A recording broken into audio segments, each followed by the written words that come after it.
Choya says, do you have any recommendations for how to schedule your day?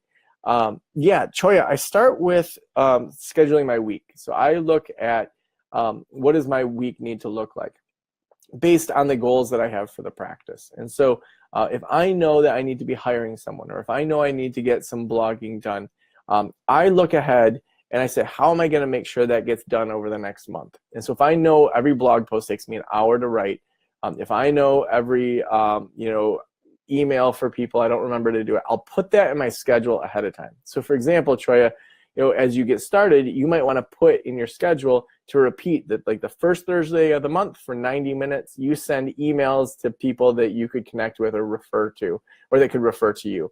Maybe once a week or every other week, you have a big block of time to blog. So then you kind of structure those in and view those as if they were clients.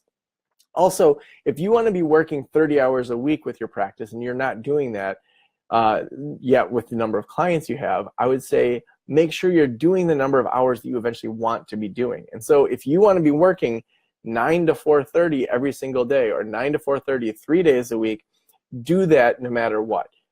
If you have one client, then you should be spending 29 hours working on all this other stuff. A lot of times what happens is when you're slow, people are like, well, I'll take another yoga class, or I'll go for a walk with a friend, or have a cup of coffee. And it's like, no, you want a full-time practice, do that. So I would say definitely structure your time around what you want the outcome to be. And then when you have new clients, don't say, hey, I'm wide open, you can come anytime you want. Even when I had a full-time job, I would say I have a Thursday at 4 o'clock or a Wednesday at 3:30. Which of those works for you? And they say, oh, only Mondays can work. And I say, well, let me see if I can rearrange a couple of things. Those couple of things was, do I go home after my full-time job or not? But they didn't know that. So I wouldn't say, hey, you can come anytime you want. So I think I hit on most of that for scheduling your day. A couple other things I'd say is, for me, I start every morning with a green smoothie with some kale, a couple berries, some carrot juice, some seeds.